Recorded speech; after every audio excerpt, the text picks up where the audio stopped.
এত দূর থেকে নিজের পকেটের টাকা খরচ করে গাড়ি ভাড়া দিয়ে আইসা আপনার এখানে তো আমার দিনের কাজ করার দরকার নেই, আমার এলাকায় আমি করতে পারি, সমস্যা কি? আপনার এলাকায় যারা আছে তাদেরকে দিয়ে আপনি দিনের কাজ এখানে করাই, সমস্যা কি? কাজ করাই দেন, কালেকশন করাই দেন, তাদেরকে দিয়ে করাইলেন না কেন? আমাকে আনার কি দরকার ছিল এত দূর থেকে? ঠিক আছে, বিষয়টা বুঝতে পারছি, কিন্তু 200 টাকা তো হুজুর আমি দিছি আপনারে। এটা তো আমাকে সম্মান করেন না, অসম্মানই করলেন আরো আমার। হুজুর জি, আপনি তো আমাদের মসজিদে খুব সুন্দর বয়ান করছেন, গত 10 বছর এরকম বয়ান কেউ করে নাই। আর আমাদের আপনার কথা শুনে অনেকেই টাকা পয়সা দিছে, প্রায় 3 থেকে 3.5 লাখ টাকার মতো কালেকশন হয়েছে। আচ্ছা আচ্ছা, আলহামদুলিল্লাহ এই টাকাটা দিয়ে মোটামুটি আমাদের মসজিদটা মাদ্রাসাটা চলবে ভালো।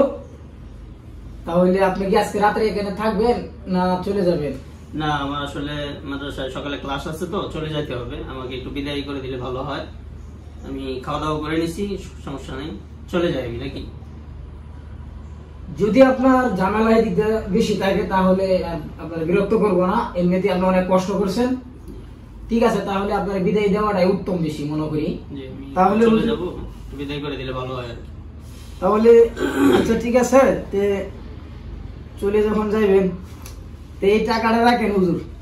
আসলে হাদিয়া বলতে এই 200 টাকা আপনার গাড়ি ভাড়া আর কি দিলাম, রাখেন, চলে যাই ইনশাল্লাহ। হ্যাঁ, এটা 200 টাকা আসলে কি দিলেন? এটা আমি কি হাদিয়া না গাড়ি ভাড়া, কোনটা আমি বুঝতেছি না কিছু। এটা হুজুর এই টাকাটা রাখেন, মানে এটা আপনার আমি সম্মান করলাম আর কি, 200 টাকা দিয়ে সম্মান করলাম।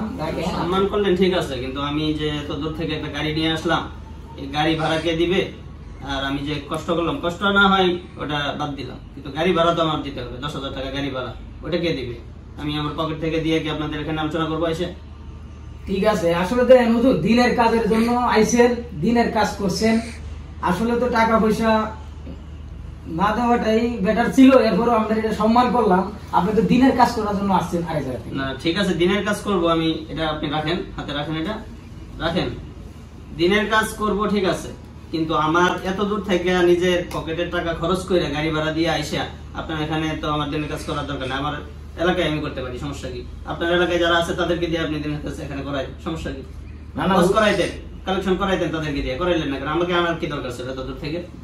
ঠিক আছে, বিষয়টা বুঝতে পারছি, কিন্তু 200 টাকা তো হুজুর আমি দিছি আপনারে। এটা তো আমাকে সম্মান করেন না, অসম্মানই করলেন আরো আমাকে। তো আপনি দিনের কাজের জন্য আসেন? দিনের কাজের জন্য আসছি আমি, ওটা ঠিক আছে, দিনের কাজ আমি করলাম, ফ্রি করলাম, কিন্তু আমার গাড়ি ভাড়াটা আমি কে দিবে? গাড়ি ভাড়াটা কি আমি নিজের পকেট থেকে দিয়ে আসতে পারবো এখানে? এটা কি আপনাদের বিবেচনা নাই? একটু বিবেক বুদ্ধি আপনাদের নাই? আপনারা দাওয়াত দেওয়ার সময় কত তার বাহানা, কত কিছু অনুনয় বিনয় কইরা একবারে দাওয়াত করেন যে হুজুর সবকিছু আমরা অ্যারেঞ্জ করে রাখছি, কোনো সমস্যা নাই, আসবেন, আলোচনা করবেন আর চলে যাবেন। এখন আলোচনা শেষ, এখন আর আমার কোনো দরকার নেই। আসলে বিষয়টা হলো হুজুর, আমাদের এই যে মসজিদের কমিটি তো অনেক, বুঝছেন, ওনারা লাগে পরামর্শ কইরাই এই 200 টাকা ওনারা দিছে, বুঝছেন, এটা দায়িত্ব আমাদের দিছে আমার পৌঁছায় দেওয়ার জন্য, এবং এর বেশি ওনারা দিতে পারবো না বিষয়টা, বুঝছেন। আচ্ছা ঠিক আছে, এই টাকা আমি আমার নেওয়া লাগবে না, 200 টাকা এটা আপনি মাহফিলে মসজিদে দিয়ে দেন, সমস্যা নেই, এটা আমার পক্ষ থেকে আমি মসজিদের জন্য দিয়ে দিলাম।